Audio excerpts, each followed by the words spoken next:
invention heralds music revolution. Wouldn't that be nice to think that was the truth? Thank you, Mr. Pressman. I've come up with a gadget called Stratos.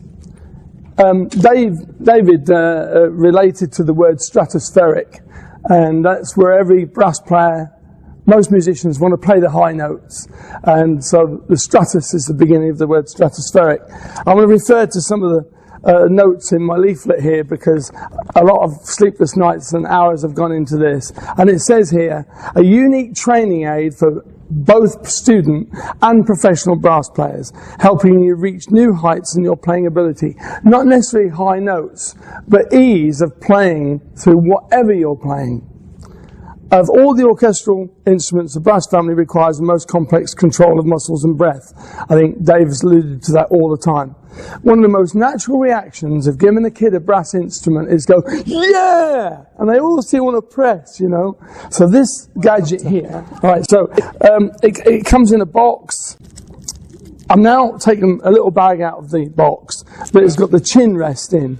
I thought I'd just do this little bit for you. There you go. And it fits in this piston piece of metal with a little push. And it goes into a tube. It's anchored to the instrument.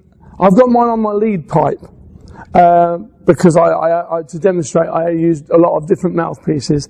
But I've made it so it'll fit to the mouthpiece or it'll fit to a lead pipe. That's right. So here's the piston. It's got a little O-ring in it to stop it falling out on expensive instruments. Wouldn't do a lot of damage. It's aircraft aluminium, and that's plastic or rubber. These are Delrin. I call these Delrin top hat spaces. That's what they are.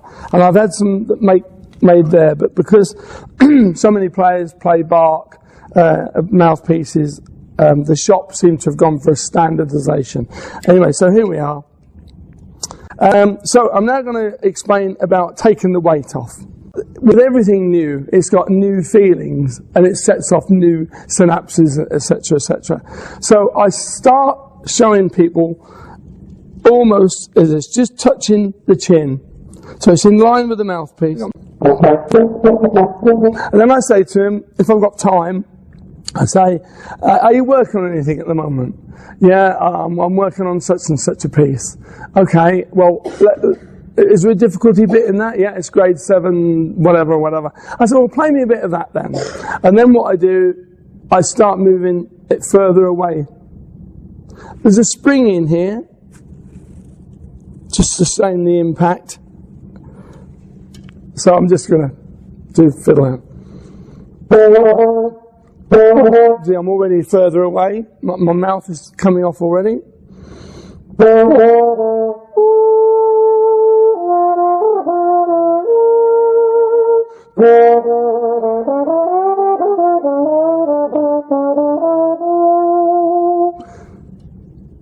Then I push a bit, another 3/4 of a turn.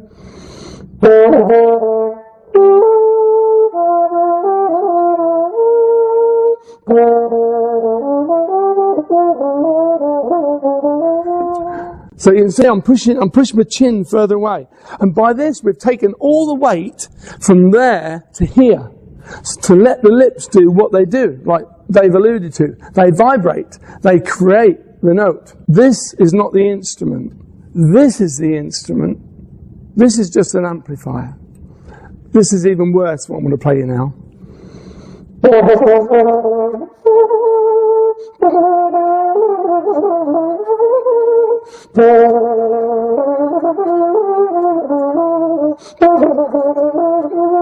You say it's painful, but not to me. I can hardly feel a mouthpiece. It's almost off.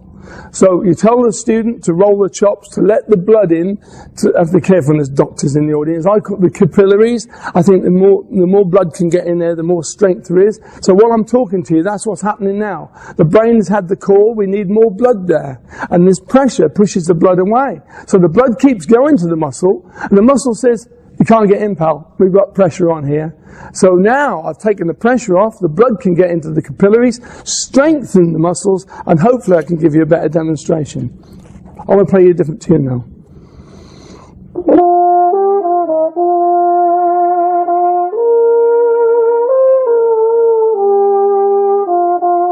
And if you look while I'm playing, I'm totally relaxed.